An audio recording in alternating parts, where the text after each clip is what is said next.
बाळू मामा मी शरण आलो तुझ्या पाया. तर मित्रांनो, आता पहिल्यांदा आपल्या समोर बोलतायत वसंत पडवाळे मामा. आम्ही मेजर सुद्धा म्हणतोय यांना, सगळेजण आम्ही त्याच्या जवळच्या व्यक्ती ज्या आहेत ते मेजर पण म्हणतोय, कारण त्यांनी सैन्यामध्ये सुद्धा सेवा केलेली आहे आणि तीही मामांच्या आशीर्वादाने त्यांना मिळालेली आहे. त्यांना मी विनंती करतो की मामांच्या बरोबर पहिल्यांदा त्यांचा संपर्क कसा आला, तिथपासून ते मामांच्या सगळ्या आतापर्यंत तुम्ही जे काही अनुभव आहेत ते तुमचे अनुभव आमच्या या सगळ्या लोकांच्या समोर मांडावेत. बोला बोला बोला, वाळवांच्या नावानं, अलसितनाथांच्या नावानं, महाराजांच्या नावानं, विठ्ठल गुरुदेवाच्या नावानं, विठोबा रुक्माई नावाच्या नावानं, मयापा देवाच्या नावानं, सुंदराई मातांच्या नावानं. सर्वात अगोदर तुम्हाला सांगण्याची परिस्थितीच्या नियमाप्रमाणे आज जे या जगात घडलंय आणि आता घडा लागलंय ते जरासं मागं पडलंय, पण ते होण्यापूर्वी मामानी 64ला या गोष्टीचा उल्लेख केला. सकाळची वेळ होती, मामा तंबूतनं उठून झोपून उठून त्यांनी तंबूच्या पुढ्यात येऊन बसले. ते एक बिडी पिटवली. ऐकायचं असलं तर ऐकावं, नाहीतर उठून जावावं. कृपा आम्हाला बोलवायचं कशासाठी याचा प्रश्न माझ्या उत्तर द्या मला अगोदर. जरा शांत व्हा सगळ्यांनी. प्रपंचाला लागलेला हे सगळं तू मी आणि ह्यातनं बाहेर पडायचं काहीतरी बघा. केलायचा हे सगळा सोहळा तुमच्याच पुण्यासाठी, तुमच्याच कल्याणासाठी. त्यातनं काय घ्यायचं हे अगोदर शिका. मग याव याव याव म्याव म्याव म्याव हे सगळं जन्माला लागलेला आहे. घरात गेलं तर तिथंच, चुलीपाशी गेलं तर तेच, बाहेर शेतात गेलं तर तेच, सगळं तेच. सोडा विसरा ते. ह्या जन्मात आल्यानंतर स्वार्थ कसा, जन्माचा स्वार्थ कसं होईल ह्याचा तो जरासा विचार करून शनी 2 शब्द ऐकायचं काम करा. बाकीचं काय हे करू नका. मग मामाने सकाळ सकाळी उठून शनी सूर्य उगवायला होता, सूर्याकडं बघत बघत बसले आणि एक बिडी पिटवली, एक झुरका मारला आणि मामाने सूर्याकडे बघतच चालू केलं. कालवल कालवल दुनिया कालवल, जगात एक असा रोग येईल, डॉक्टर लोक हात टिकतील, डोकं टिकतील. जगात लोक मरण्यासाठी चौथाही कोणा जगाचा वसाड पडत, लोक मुसक्या घालून फिरतील. म्हणजे मी लोक म्हणतोय त्यानं माणसं मुसक्या घालून फिरतील. हे मामाचा शब्द. समोरच्या बाजूला शेरडाचा खांड होता, शेरडाच्या खांडात पिल्ली पाजत उभा राहिलेलो होतो. हे कानावरती पडल्यानंतर पिल्ली बिली पाजून झाली आणि मामापाशी देवापाशी आलो. त्याला मी आजा म्हणत होतो, होय गा आजा, सकाळ सकाळचं बडबडा लागला आहेस, लोक मुसक्या घालून फिरतील म्हणाला आलाय. ती काय बैल वय का गफरांडीच्या, तुला काय करायचं बघशील म्हणाला. बघशील म्हटला. ज्या दिवशी हे कोरोनाचा उल्लेख झाला आणि जाहीर केलं त्या दिवशी मी माझ्या कमिटीला रामा मगदुमला 2 वर्ण सांगितलं. 64ला ही गोष्ट घडली ते हो देवा म्हटलं. मग त्यानंतर त्यानं काय सांगितला, विचारला, वर्षा किती वर्ष राहील रे?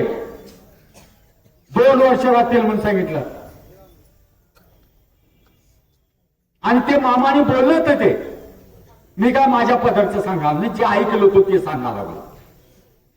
तर ही पहिली कहाणी मामाची किती 54-55 वर्षानंतर आज ते घडा लागले.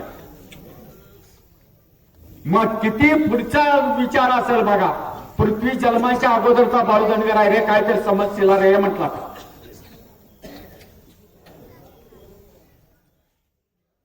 आणि बकरी राखायची असेल बकऱ्यांची सेवा करण्यासाठी कुणी बी हौसेनं बकऱ्यांची सेवा करावी. मामांच्या बकऱ्यांची सेवा करणाऱ्याला, माझ्या हातावर पाणी घालणाऱ्याचं कधीही वाईट होणार नाही रे म्हटलं का. म्हणजे त्याचा अर्थ असा आहे, तो पारूस बोलत होता, त्याचं कधी कुणाला कळत नव्हतं. तर त्या गोष्टीचा विचार असा आहे, माझी बकरी राखणाऱ्याला मी कधी कमी पडू देणार नाही. आणि काही लोक माझ्या बरोबर बकरी राखल्याचा योग्य होता काय विचारा. बकरी राखत असताना बाळू मामाचं नाव घेऊन बकरी राखतो म्हणून तुम्ही 2 पावलं घरातनं बाहेर आलासा तर मी 5 पावलं येतो रे म्हटलं. 5 आणि 2 किती बसलेले सवंगड्याने विचारलं. 7 म्हटलं. मी आहे की रे. म्हणजे तुमच्या संग मी आहे म्हटला नाही, 7 म्हटल्यानंतर मी आहे. म्हणजे माझी 7 बकरी राखणाऱ्या बरोबर आहे, त्याचा अर्थ असा होतो. तर मामा पाठीशी, प्रत्येकाच्या पाठीशी राहिलेला आहे. ज्यानं मामाची बकरी राखली, जो मामा बरोबर राहिला, त्याचं असं कल्याण केलंय तर ते काय विचारू नका. काय सांगायचं का. आता मला फक्त एवढं सांगा पडवळे मामा, की तुम्ही पहिल्यांदा बकरी राखायला कसं गेला, तुमची सुरुवात मामांच्यावर कशी झाली ते सांगा. ते सांगण्यासाठी स्वतःची आरती स्वतः ओवाळल्याने होते म्हणून मी दाबाला बोलतो. पण आता यांच्याकडं ती आहे, मायबाप बाळानू लेकरानू अशी आहे. वयाच्या 13व्या वर्षी माझे आई वडील वारले. मी माणगावचा. आमचं उठणं बसणं सगळं धनगरांच्या बरोबरच होतं. त्या कारणानं धनगरांच्या लोकांचा आमच्यावरती जास्त प्रेम बसलं गेलं.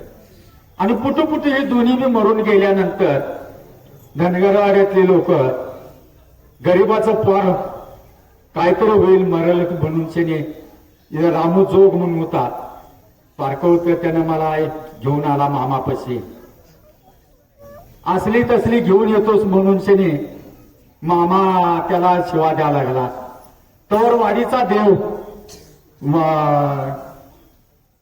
सिद्धू दळवी पुजारी त्याच्यापाशी होता. होय का मामा म्हणाला, फार आहे आणि एखादं तुझ्यापाशी जगायला येत असेल तर तू का ठेवून गेलं.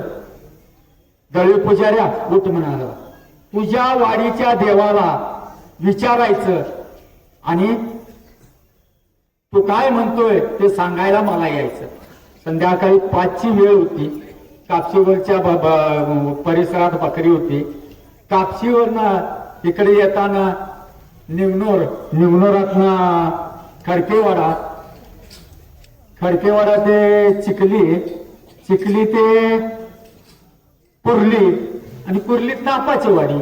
ते मधनं रस्ता पाय वाट होते. आला त्याचं तो चालत रातच्या रात घरात राहिला. सकाळचं उठल्याबरोबर आंघोळ पाणी करून शनी हलसिद्धनाथाची आरती झाल्याबरोबर कवल लावला.